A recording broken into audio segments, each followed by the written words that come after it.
Pernahkah kalian mendengar kalimat, belajarlah walau sampai ke negeri Cina? Kalimat ini sering dinisbatkan kepada Nabi Muhammad SAW. Kalimat ini memiliki pesan yang sangat kuat. Pesan itu hidup dan relevan dengan zamannya. Lalu muncul pertanyaan sederhana. Kenapa Cina? Kenapa bukan negeri lain? Jawabannya membawa kita kembali ke jalur sutra. Dari tempat kita berdiri hari ini, dunia terasa kecil. Peta bisa diperbesar dengan satu sentuhan. Perjalanan lintas benua bisa ditempuh dalam hitungan jam. Namun, ribuan tahun lalu, dunia terasa sangat luas. Bagi manusia pada masa itu, melangkah keluar dari kampung halaman sudah terasa seperti menjelajah alam asing. Gunung menjadi batas, padang pasir menjadi ujian, dan laut menjadi tanda tanya.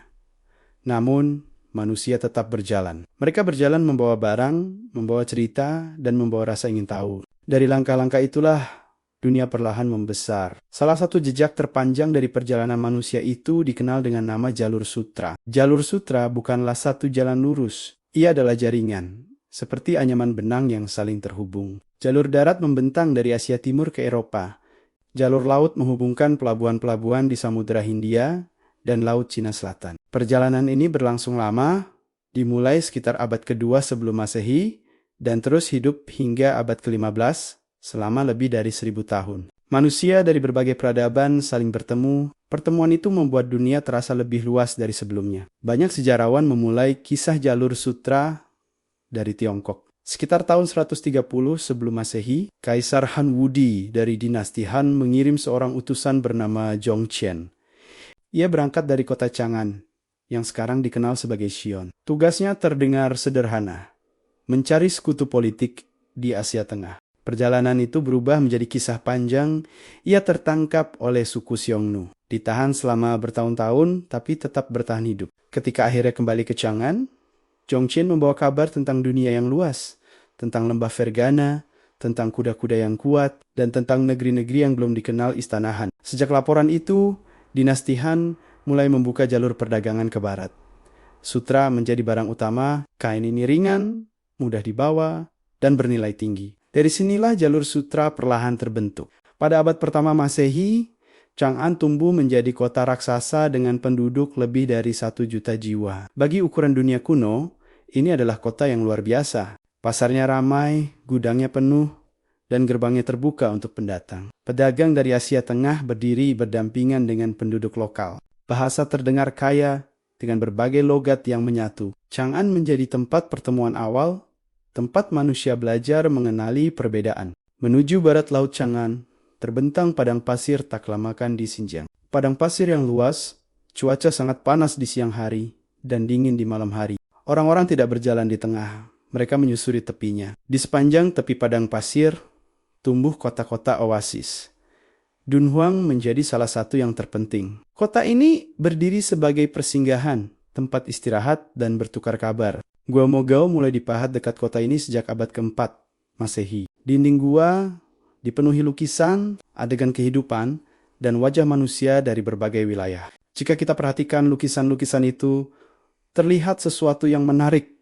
Wajah-wajahnya berbeda, busananya beragam. Gua ini seperti album pertemuan dunia. Melalui jalur yang sama, ajaran Buddha menyebar ke Tiongkok. Sekitar abad pertama Masehi, para biksu dari India berjalan bersama rombongan dagang. Mereka membawa kitab dan cerita tentang pencerahan. Ajaran ini diterjemahkan, disesuaikan, dan diterima oleh masyarakat setempat. Disinilah terlihat satu hal penting. Saat barang berpindah tangan, ide ikut bergerak. Jika jalur sutra memiliki jantung, maka Asia Tengah berada di sana. Wilayah ini kini mencakup Uzbekistan, Kazakhstan, Turkmenistan, dan Tajikistan. Di sini berdiri kota-kota besar seperti Samarkand, Bukhara, dan Murv. Samarkand telah dihuni sejak abad ke-4 sebelum Masehi. Orang-orang Sogdiana menjadi pedagang utama. Mereka menguasai banyak bahasa dan terbiasa berpindah tempat. Di pasar Samarkand, dunia terasa dekat. Sutra dari Tiongkok, rempah dari India, kaca dari Romawi, serta barang-barang lain dari seluruh penjuru dunia. Kota ini hidup dari pertemuan. Salah satu perpindahan teknologi paling penting dalam sejarah manusia terjadi di Asia Tengah. Kertas pertama kali dibuat di Tiongkok oleh Cai Lun sekitar tahun 105 Masehi. Selama berabad-abad, teknologi ini tidak keluar dari wilayahnya. Sampai pada tahun 751 Masehi, terjadi pertempuran Talas di dekat Sungai Talas, Kazakhstan saat ini. Pasukan dinasti Tang berhadapan dengan Kekhalifahan Abbasiyah. Dalam peristiwa itu, beberapa pembuat kertas Tiongkok tertangkap. Dari sinilah teknologi kertas menyebar ke dunia Islam. Samarkand jadi pusat awal produksi kertas, lalu diikuti Baghdad di abad ke-8, kertas pun menyebar ke Kairo, Andalusia dan Eropa, ilmu pengetahuan pun berkembang. Tulisan menjadi lebih mudah dibuat dan buku menjadi lebih terjangkau. Pada tahun 762 Masehi, kota Baghdad didirikan. Dalam waktu singkat, kota ini berkembang menjadi pusat intelektual. Pada abad ke-9, berdiri Baitul Hikmah, tempat penerjemahan dan penelitian. Naskah Yunani diterjemahkan ke bahasa Arab, ilmu India dipelajari, dan matematika berkembang pesat. Angka 0 menyebar ke berbagai wilayah, dan konsep aljabar lahir. Ilmu-ilmu ini bergerak mengikuti jalur perdagangan, dibawa oleh manusia dari satu kota ke kota lain. Jalur sutra juga melintasi laut. Sejak awal Masehi, kapal-kapal berlayar dari Tiongkok dan India menuju Asia Tenggara. Pelabuhan-pelabuhan di Nusantara menjadi bagian dari jaringan ini. Pada abad ke-7 hingga ke-13, Sriwijaya di Sumatera berkembang sebagai pusat maritim. Palembang menjadi pelabuhan penting, kapal-kapal singgah, pedagang bertemu, bahasa bercampur, ilmu dan keyakinan berpindah dengan cara yang damai. Rempah-rempah seperti cengkeh dan pala dari Maluku mulai jadi barang yang paling dicari di barat. Dan inilah yang kelak membuat orang-orang barat menjajah Nusantara. Dari sudut pandang kita di Indonesia, jalur sutra terasa dekat. Pedagang dari Arab, Persia, dan India singgah di pelabuhan-pelabuhan kita. Jalur laut yang menghubungkan Cina, Asia Tenggara, dan Timur Tengah menjadi ruang pertemuan yang hidup. Pada abad ke-13, seorang pemuda dari Venesia bernama Marco Polo memulai perjalanan panjang. Ia berangkat tahun 1271, menyusuri jalur darat, dan tiba di istana Kubilai Khan. Ia tinggal di Tiongkok selama hampir 2 dekade. Sebelum kembali ke Eropa pada tahun ke-1295, catatan perjalanannya membuat Eropa tertarik pada dunia timur.